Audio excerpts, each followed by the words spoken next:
En mars 1998, Jocelyn Wildenstein livrait une spectaculaire interview à Vanity Fair. En instance de divorce avec Alec Wildenstein, elle dénonçait alors les pratiques de son futur ex-époux, célèbre marchand d'art. D'abord, il y a ces photos hyper spectaculaires. Sur l'une d'elles, on voit Jocelyn Wildenstein, habillée en Chanel, tenant ses 5 lévriers italiens avec une laisselle aussi siglée Chanel. Sur une autre, elle est accoudée à la cheminée de la chambre de son appartement d'alors, un 14 pièces à Manhattan. Elle a les yeux exorbités alors que l'une de ses chiens s'agrippe à sa robe et s'apprête à atteindre une improbable parure. C'était tout cela, Jocelyn Wildenstein.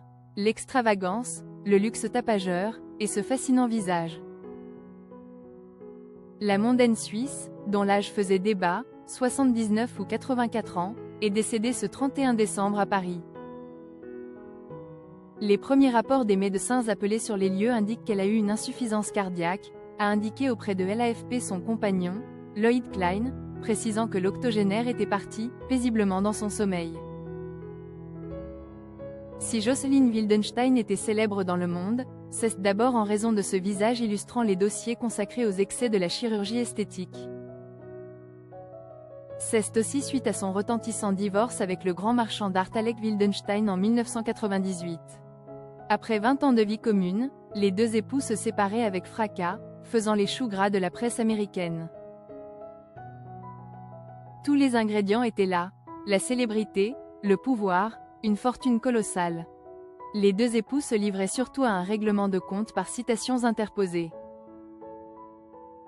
Jocelyn Wildenstein en profitait pour balancer sur la provenance douteuse de certaines œuvres.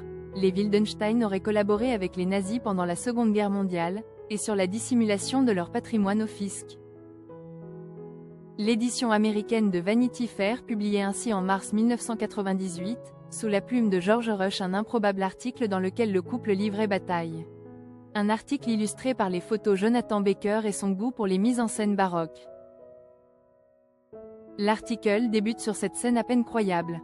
Le 31 août 1997, Jocelyn Wildenstein, alors 56 ans, termine ses vacances à Oel Yogi, quand elle reçoit un fax de son mari avec lequel elle est en instance de divorce.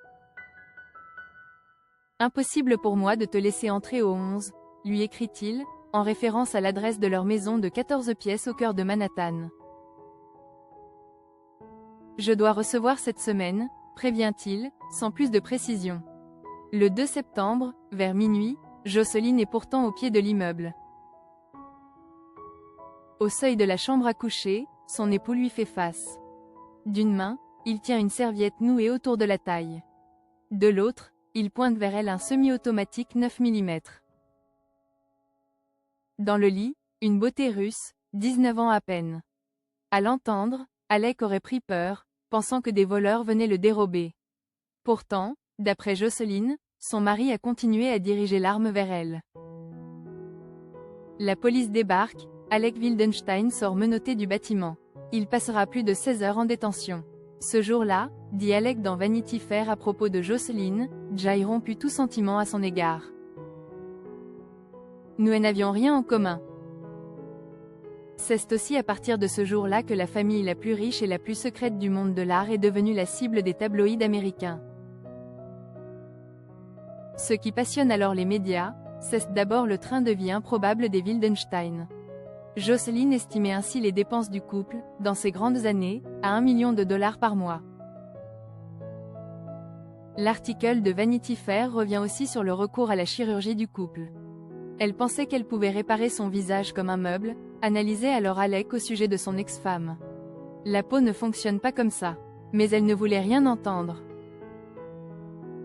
Une amie du couple, citée dans l'article, affirme aussi: « Je ne crois pas l'avoir connue sans qu'elle guérisse de quelque chose », regrettant la façon dont Jocelyn Wildenstein s'était mutilée. La principale concernée se défend en insistant sur le fait que son apparence féline était naturelle. « Si je vous montre des photos de ma grand-mère, ce que vous voyez, ce sont ses yeux, des yeux de chat, et des pommettes hautes. » L'article est aussi l'occasion pour Alec de régler ses comptes avec son ex-femme. Jamais avare de commentaires vachards, il précise ne pas avoir été « malheureux » pendant les premières années avec Jocelyn. il y avait de l'excitation physique. Sa bonne santé lui avait permis d'avoir 2 enfants. Mais à part la bonne santé et l'amour de l'Afrique, nous n'avions rien en commun.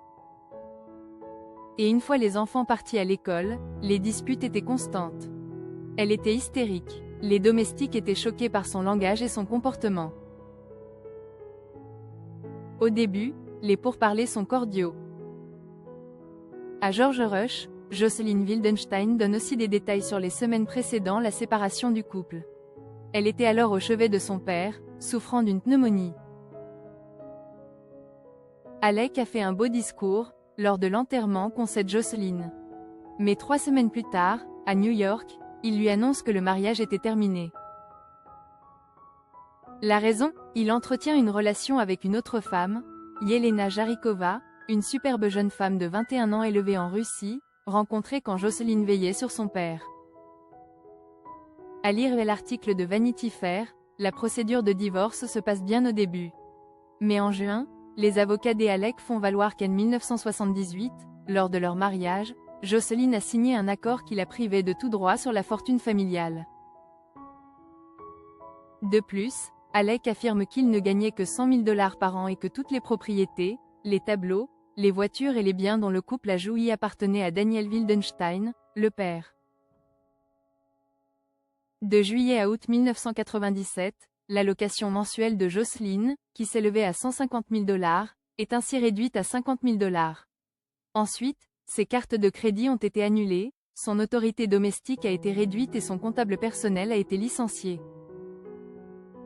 Mais pour Alec, la goutte d'eau qui a fait déborder le vase a été l'humiliation publique du 3 septembre 1997, date à laquelle il a été arrêté. Le 3 septembre, les choses ont changé, explique Alec. Mon père ne pouvait pas l'accepter, et moi non plus.